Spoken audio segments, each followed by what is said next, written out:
quiet town of Willow Creek, Tennessee, nestled under a fading dusk sky, seemed frozen in time. James Carter, 76, drove his weathered Chevy pickup along Route 7, the license plate still marked with his veteran tag. That morning, he'd visited the VA clinic in Knoxville, picking up heart medication and tucking away a handwritten thank you note from a nurse who'd spotted his 82nd Airborne patch. Vietnam, 69. He didn't seek praise, just tipped his cap and murmured, "Kind of you, ma'am." The drive back was peaceful until hunger nudged him toward May's Diner, a relic with a buzzing neon sign and checkered floors he'd once swept as a teenager before enlisting. He parked near the back, sat a moment as Sam Cooke's "A Change Is Gonna Come" played low, hands resting on the wheel, the horizon shifting from gold to purple. Two local officers, parked nearby, watched him. Officer Dale Hicks, young and restless, nudged his partner, Officer Mark Sullivan. "He's been sitting too long. Looks suspicious." Sullivan shrugged. "Maybe lost?" Hicks narrowed his eyes.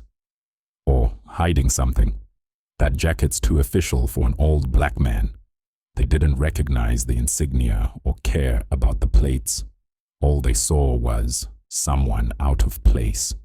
Inside, James ordered coffee, nodding to the waitress, Lila, a familiar face who'd served him for years. The diner was calm. Two locals with pie, a trucker scrolling his phone. James noticed the cruiser repositioning but stayed calm. He'd seen that look before, back in '70 at a checkpoint near Da Nang.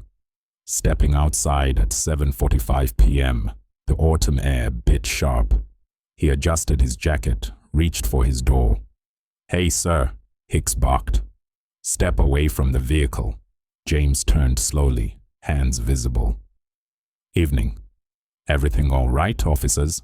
Sullivan, badge glinting, stepped closer. "That your truck?" "Yes, sir." "Stopped for coffee." Hicks's voice sharpened. "You've been sitting out here.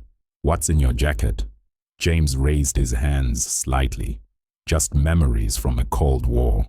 Hicks scoffed. "License and ID."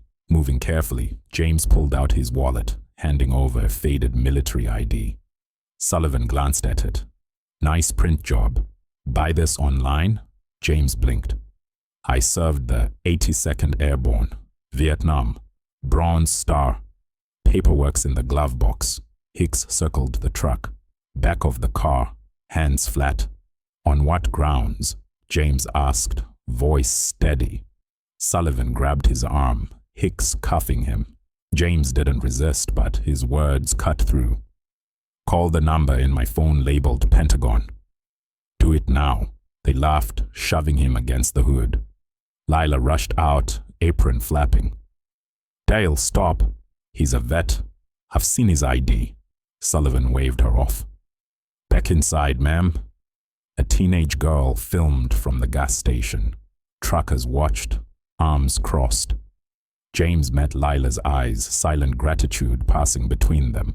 They shoved him into the cruiser, slamming the door.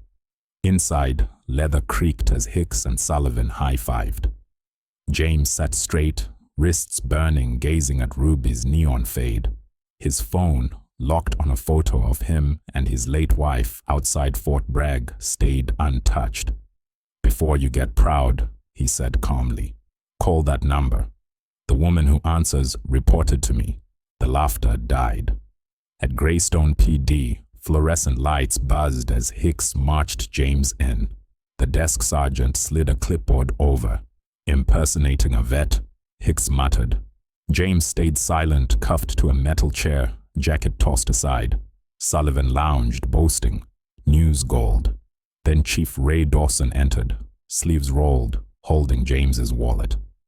"This says you're retired Sergeant James Carter, Bronze Star, Vietnam?" James nodded. "Yes, sir." Dawson frowned at Sullivan. "You verify this?" Sullivan shrugged. "Could be fake." Dawson dialed the Pentagon number on speaker. 3 rings. Office of Deputy Secretary Laura Hayes, her voice snapped. Sullivan paled. Dawson stammered. Chief Ray Dawson, Greystone PD. We detained a man claiming. Hayes cut in. Where's Sergeant Carter? Dawson gulped. We thought he was impersonating. You cuffed a decorated war hero, Hayes interrupted. He trained men who briefed the Joint Chiefs. Release him now, or MPs will be there in 20 minutes. The cuffs clicked off. James flexed his wrists, standing tall. Sullivan muttered an apology. James raised a hand. Save it. You had a chance to do right. Dawson offered the wallet. Sergeant, this was a mistake. James took it. No, a mistake is forgetting a name. This was a choice. Dawson asked. Anything else we can do? James's voice was low. Train your men to see a uniform, not just skin. He walked out, restored. By morning, the girl's video, 1 minute 18 seconds of James's calm warning, hit TikTok, racking up 2 million views by noon. News anchors named him. At Maze, Lila faced reporters. I told them he was a vet. Photos of young James flooded online, uniformed, medals gleaming. Veterans shared stories. He saved my uncle in Da Nang, helped me after my stroke. The PD shut down comments. Protests formed. Months later, Willow Creek shifted. The chief resigned. A new leader brought training and transparency. Schools added James's story to history lessons. Churches hosted talks. Cops and teens sat together. Lila spoke, voice trembling but firm. James stayed quiet, his drawer holding medals, a flag, and that phone. One message from a colonel read, I served with you. Thank you. He tucked it beside his Bronze Star. Justice landed soft but lasting. As Sam Cooke played, James smiled. Not for pride, but peace. If this stirred you, like, subscribe, and share for every quiet hero. Comment where you're from. That spring, a community garden sprouted near May's Diner, a project led by local teens inspired by James's story. They named it Carter's Corner, planting rows of tomatoes and sunflowers, a silent tribute to a man who never asked for one. James visited once, hands in his pockets, watching kids laugh as they dug into the earth. A girl, no older than 14, handed him a seedling.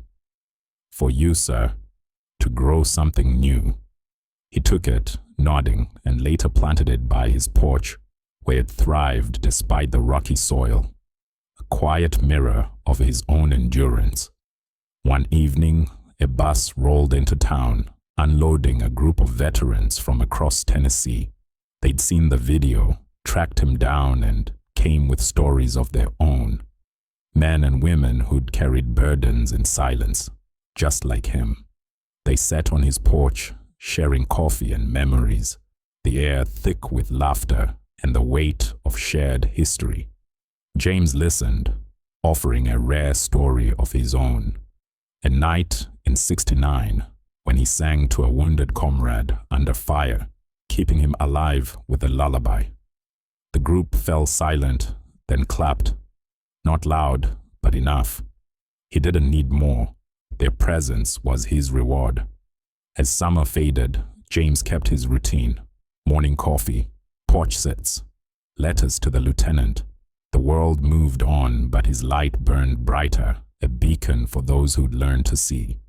If this touched you, like, subscribe, and share. Comment your story.